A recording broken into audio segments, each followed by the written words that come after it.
अल्लाह ही अल्लाह किया करो, दुख न किसी को दिया करो। जो दुनिया का मालिक है, नाम उसी का लिया करो।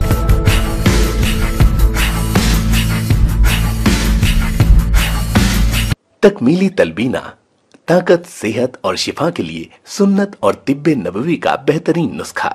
अभी ऑर्डर करें, कम पैसे में हमारे साथ बिजनेस शुरू करें। भारत भर से डिस्ट्रीब्यूटर और होलसेलर बनने के लिए अभी कॉल करें 9579591975। Takmili food products private limited, Malegaon, India.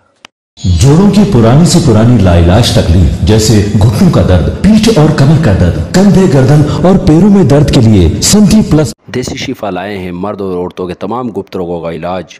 पहली खुराक में हैरत अंगेज असर देखें। अगर आप हमसे इंडिया और इंडिया से बाहर दवाई हासिल करना चाहते हैं, स्क्रीन पर दिए गए नंबर पर कांटेक्ट करें। Thank you. अस्सलामु अलैकुम व रहमतुल्लाहि व बरकातुहू। नाज़रीन, इस्तकबाल है, स्वागत है आपका viral news live studio Jalgaon, Maharashtra, India में। मैं आपका मेज़बान मुफ्ती मोहम्मद हारून नदवी। आइए प्यारे मुल्क भारत की बहुत ही ख़ास बड़ी 10 अहम खबरों पर नज़र डालते हैं। लेकिन सबसे पहले मैं अपील करूंगा, जो साथी नए हैं और अभी तक इस बेबाक सच्चे चैनल से जुड़े नहीं हैं, अगर आप चाहते हो कि आपको मुल्क भारत की और पूरी दुनिया की सही और सच्ची खबरें देखने और सुनने को मिलें, तो फिर आप इस चैनल से जुड़ जाइए। सब्सक्राइब कर लीजिए हमारे इस चैनल को, बेल आइकॉन घंटी के बटन को दबा दीजिए ताकि हमारी हर वीडियो, हर खबर आपको आपके मोबाइल पर मिल सके। और हाँ नाज़रीन, हम हर रोज़ एक अपील करते हैं कि प्लीज़, एक प्राइवेट चैनल है और चैनल चलाने के लिए पूरी एक टीम काम करती है, बड़ा रुपया पैसा खर्च होता है। अगर आप चाहते हो कि ऐसे चैनल जो जुल्म और जालिमों के खिलाफ बेबाक अंदाज में बोल रहे हैं, अगर आप चाहते हो कि ऐसे चैनल मजबूत हों, तो प्लीज़ आप ऐसे चैनल की फाइनेंशियल हेल्प, माली ताउन, माली मदद ज़रूर कीजिए। स्क्रीन पर आप नज़र डालें, हमारे चैनल का बैंक अकाउंट नंबर भी दिया जाता है। और अगर आप ऑनलाइन पैसा भेजकर मदद करना चाहते हैं तो गूगल पे, फ़ोन पे और पेटीएम तीनों का एक ही नंबर है 9923223361। अल्लाह ने जो भी आपको ताकत दी है, उस एतबार से आप चैनल की माली मदद ज़रूर कीजिए। आइए नाज़रीन, पहली बड़ी खबर इस वक्त मुंबई से हमारे रिपोर्टर मुफ्ती अबू अय्यूब जमीयत उलमा ने बताया है कि आइंदा कल यानी 21 मई 2022 सुबह 11 बजे इलाक़े कोकन, महाराष्ट्र के महाल शहर में डॉक्टर अंबेडकर हॉल, जो शिवाजी चौक के करीब है, वहाँ पर हज़रत मौलाना अरशद मदनी पहुँच रहे हैं, आ रहे हैं और एक अजीमुशान प्रोग्राम होगा। प्रोग्राम किस बात का होगा? आप जानते हैं कि गुज़िश्ता साल 2021 में जो सैलाब आया था इलाक़े कोकन में, जिसमें रत्नागिरी ज़िला और रायगढ़ ज़िला महाराष्ट्र के लिए काफ़ी मुतासिर हुए थे और बहुत बड़ा नुकसान हुआ था। उस मौके पर जमीयत उलमाए हिंद जो है, हर तरह से ताउन, मदद, खाने पीने की चीज़ें, ओढ़ने बिछोने की चीज़ें, बर्तन, हर तरह से ताउन लेकर जमीयत उलमा वहाँ पर पहुँची थी। और अब यह खबर आ रही है कि 42 से 45 घर जो टूट गए थे, तो कुछ घर तो ऐसे हैं जिनको पूरा बनाकर दिया जा रहा है और कुछ तो ऐसे हैं जिनकी मरम्मत की जा रही है। तो अल्हम्दुलिल्लाह 42 से 45 घर के करीब जमीयत उलमा अरशद मदनी तैयार कर चुकी है और उनकी चाबियां हजरत मौलाना अरशद मदनी सदर जमीयत उलमा हिंद के हाथों उन लोगों के मुतासरीन के सुपुर्द की जाएगी। तो आइंदा कल 11 बजे जो आसपास के लोग हैं, जमीयत के मुहिब्बीन, मुखलिसीन, जिम्मेदारान, कार्यकर्ता, वो उस मौके पर इस प्रोग्राम में ज़रूर मौजूद रहें। मैं खुद भी यहाँ से आज रात में महाड़ के लिए अपनी पूरी टीम के साथ निकल रहा हूँ। मेरी पूरी टीम आइंदा कल के प्रोग्राम को भी वायरल न्यूज़ के कैमरे में कैद करेगी। और ख़ास बात आपको ये बता दूं कि इन 42-45 घरों में से 12 से 13 घर तकरीबन या 15 घर बरादरान वतन हिंदू भाइयों को भी दिए जाएंगे, क्योंकि आप जानते हैं कि जमीयत उलमा वो तंजीम है जो मुल्क की आज़ादी में अगली सफ़ों में थी, पहली सफ़ में थी, पहली लाइन में थी। और आज़ादी के बाद से आज तक जमीयत उलमा हर मोड़ पर ज़ात और धर्म देखे बगैर अल्लाह के बंदों की खिदमत करते चली आ रही है। आइंदा कल हिंदू भाइयों को भी मौलाना के हाथों से उनके घरों की चाबियां दी जाएगी। आइए दूसरी बड़ी खबर इस वक्त आ रही है ज्ञानवापी मस्जिद तनाज़े को लेकर। जी हाँ, ज्ञानवापी मस्जिद वाराणसी अदालत में समाअत पर रोक लगी। सुप्रीम कोर्ट में मामला आज इस पर मामले पर गौर किया जाएगा। वाराणसी अदालत अब 23 मई को इस मामले की सुनवाई करेगी। सिविल जज की अदालत में वीडियोग्राफी सर्वे रिपोर्ट पेश की गई। वहीं पर मैं आपको बता दूं कि शफीकुर रहमान बर्क जो मेंबर पार्लियामेंट हैं, समाजवादी पार्टी के कदावर नेता हैं, 91 ईयर 91 साल इनकी उम्र है और बड़े दबंग लीडर है। शफीकुर रहमान बर्क ने कहा कि अगर ज्ञानवापी मस्जिद को सील करने की कोशिश की गई तो हमारी जानें कुर्बान हो जाएंगी। वहीं पर आरएसएस का शरारती बयान ज्ञानवापी को लेकर आया है कि ज्ञानवापी मस्जिद मामले पर आरएसएस ने बयान दिया है कि तारीखी हकायक को सही तनाजुर में रखने का वक्त आ गया है। तो लोग कह रहे हैं कि आरएसएस की सही तारीख भी अब रखने का वक्त आ गया है कि मुल्क को बनाने में, सजाने में, संवारने में और आज़ाद कराने में आरएसएस का रत्ती बराबर भी हिस्सा नहीं रहा, बल्कि अंग्रेजों के कांधे से कांधे मिलाकर गुलामी और चापलूसी और वादा माफ गवाह बनने का काम आरएसएस करती रही। तो आरएसएस की भी हकीकत बताने का वक्त अब आ गया है। आइए नाज़रीन, मथुरा शाही ईदगाह को भी लेकर मैं कहा ना कि ये नफरती चिंटू रुकने वाले नहीं है जब तक कि खुद पीएम इन्हें न रोके। लेकिन पीएम जी की खामोशी खुद बता रही है कि वो चाहते हैं कि ये सब चलता रहे। तो खैर, अब मथुरा शाही ईदगाह को लेकर ये खबर आ रही कि मथुरा शाही ईदगाह हटाने की जो दरखास्त है वो समाअत के लिए मंजूर हो गई। ईदगाह की 24 घंटे निगरानी के आदेश भी आ गए हैं। वहीं पर यूपी के 18 जिलों में अलर्ट जारी कर दिया गया है। एएसआई को भेजने की दरखास्त की गई है। जिली अदालत ने यह फैसला सिविल जज के फैसले को चैलेंज करने वाली दरखास्त पर दिया है। मथुरा में कृष्ण जन्मभूमि ईदगाह मस्जिद तनाजे पर भी अदालत में समाअत होगी। यानी मथुरा शाही ईदगाह का भी अब मुद्दा बनता जा रहा है या बनाया जा रहा है। यानी असल मुद्दों से ध्यान हटाने के लिए ये मुगलों की बनाई हुई मस्जिदें, इमारतें बड़ी काम आ रही है और हुकूमत के लिए रोजी रोटी का और कुर्सी के बचाने का बेहतरीन जरिया बन गई है। यानी मुगल मर गए लेकिन रोजी रोटी का जरिया छोड़ गए।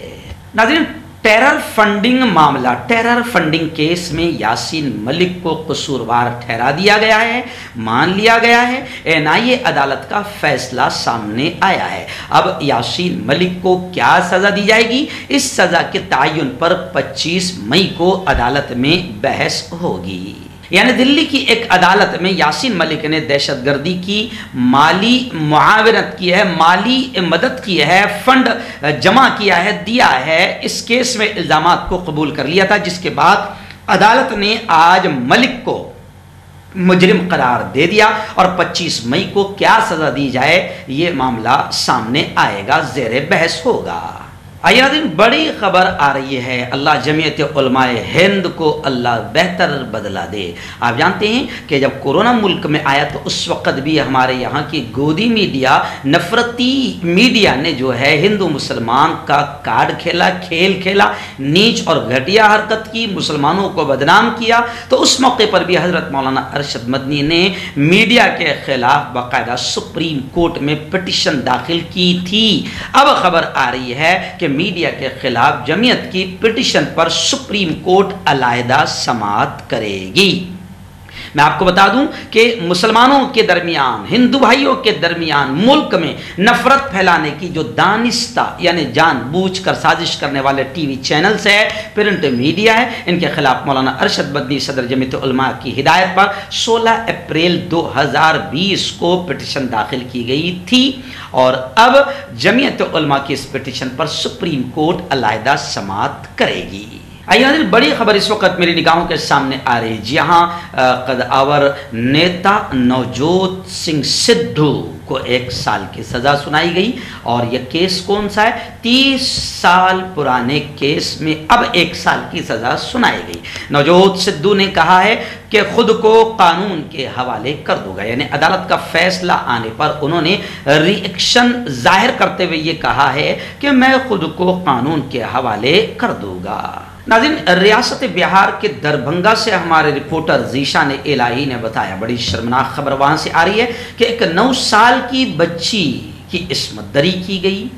जी हां, दुष्कर्म हुआ और इस मामले में अब टीचर को उम्र कैद की सजा सुना दी गई। दरभंगा में पॉक्सो की एक खुसूसी अदालत ने 65 साल 65 ईयर ट्यूशन टीचर को 9 साल की बेटी की इस्मत दरी रेप के जुर्म में उम्र कैद की सजा सुनाई है और इस टीचर पर 50,000 रुपए का जुर्माना भी आयद किया है। जुर्माने की यह रकम मुतअस्सिरा को दी जाएगी। इसके साथ ही अदालत ने रियासती हुकूमत को इस बेटी को 6 लाख रुपए मुआवजा अदा करने का भी हुक्म दिया है। 17 जुलाई 2018 को हयात घाट थाने की पुलिस ने मामला सामने आने के बाद 2 दिन बाद मुल्जिम टीचर को गिरफ्तार करके अदालती तहवील में भेज दिया था और अब अदालत से उसके मामले पर उम्र कैद की सजा का फैसला आया है। आइए नाज़रीन, रियासत महाराष्ट्र की एक बड़ी खबर मुंबई से आ रही है। जी हाँ, राज ठाकरे जो नफरती भोंगा बजा रहे हैं, अपोजिशन का महाविकास अघाड़ी के लीडरान का कहना है कि यह नफरती भोंगा भी किराए का भोंगा है या न किसी के बोलने पर बज रहा है। लेकिन अब खबरें आ रही है मनसे की जानिब से अलग अलग जगहों पर मुंबई में पोस्टर्स लगाए गए हैं और मनसे ने यह लिखा है उन पोस्टरों में कि राज ठाकरे को अगर तकलीफ पहुंचाने की कोशिश की गई तो महाराष्ट्र जल जाएगा। जी हाँ, इसके अलावा कोई अच्छा काम भी ये लोग कर नहीं कर सकते। इस तरीके के लोग सोशल मीडिया पर कमेंट कर रहे हैं, लेकिन लोग ये भी कह रहे हैं सोशल मीडिया पर कि ये गीदड़ भपकियां हैं जो लगातार दी जाती रही है मनसे की जानिब से और अभी इसलिए दी जा रही है कि राज ठाकरे को पूरी तरीके से बड़ी पार्टियों का, बड़ी ताकतों का सपोर्ट मिल रहा है, इसलिए ये नफरती भोंगा बज रहा है। लेकिन खैर, मैं तो ये कहूँगा कि एक दूसरे पर कीचड़ उछालने से अच्छा है कि इन पर ध्यान न दें तो ज़्यादा बेहतर रहेगा। आपको याद है कि राज ठाकरे यहां से भोंगा बजाते हुए अयोध्या में भी भोंगा बजाने वाले थे, लेकिन अयोध्या में बीजेपी के एक सांसद ने कह दिया कि जब तक कि तू माफी नहीं मांगेगा उत्तर भारतीयों से तब तक के तू आ नहीं सकता है। 17 अप्रैल को ठाकरे ने पुणे में ऐलान किया था कि वो भगवान राम का आशीर्वाद लेने के लिए 5 जून को अयोध्या जाएंगे, लेकिन फिलहाल अयोध्या यात्रा उनकी थमी हुई है क्योंकि वहां से भी हिंदुओं ने, बल्कि भाजपा के लीडर ने धमकी दे दिया है। आइए इस वक्त बड़ी खबर आ रही है महाराष्ट्र से। जी हाँ, मुंब्रा वगैरह से खबर आ रही है और महाराष्ट्र के कई इलाकों से खबरें आ रही है कि ज्ञान वापी मस्जिद मामले को लेकर SDPI, social democratic party of India और ऑल इंडिया इमाम काउंसिल ने जबरदस्त अंदाज में उनके कार्यकर्ताओं ने एहतजाज किया और दोनों तंजीमों ने, यानी SDPI और ऑल इंडिया इमाम काउंसिल ने अदालत पर भी जानिबदारी का इल्जाम लगाया।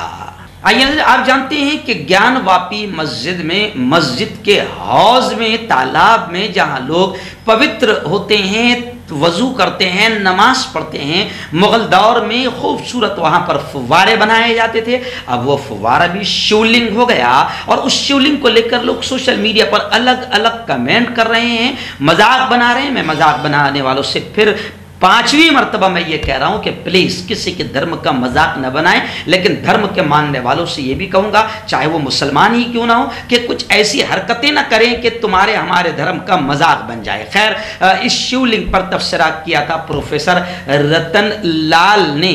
जी हाँ, प्रोफेसर रतन लाल ने एक दिन पहले सोशल मीडिया पर ज्ञान वापी मामले में शिवलिंग मिलने पर काबिल एतराज पोस्ट किया था। अब उसको लेकर खबर आ रही है कि प्रोफेसर रतन लाल के खिलाफ मुकदमा दर्ज हो चुका है।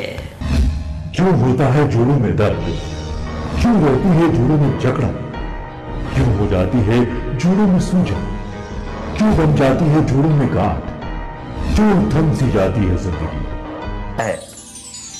जोड़ों की पुरानी से पुरानी लाइलाज तकलीफ जैसे घुटनों का दर्द, पीठ और कमर का दर्द, कंधे, गर्दन और पैरों में दर्द के लिए संधि प्लस प्लस एक संजीवनी बूटी की तरह है। या यूं कहे कि एक स्थायी इलाज साबित हो चुका है। लाखों लोग इसे अपना चुके हैं और दर्द पर विजय प्राप्त कर चुके हैं। जब हम नियमित रूप से संधि प्लस प्लस से मालिश करते हैं तो त्वचा इसे तुरंत ऑब्जर्व करके जोड़ों के सूक्ष्मतम अवस्था में पहुंचा देती है, जिससे जोड़ों में ब्लड का सर्कुलेशन बढ़ जाता है और जोड़ों के मांसपेशियों में मजबूती आती है। आंतरिक सूजन समाप्त हो जाती है, जिससे दर्द में आराम तो मिलता ही है, साथ ही साथ जोड़ों में नई शक्ति भी आती है। हमारे ये प्रोडक्ट ना कि किसी बाजार में मिलता है और ना ही मेडिकल शॉप पे, इसलिए इसे पाने के लिए अभी स्क्रीन के नंबरों पे कॉल करें और ऑर्डर करें।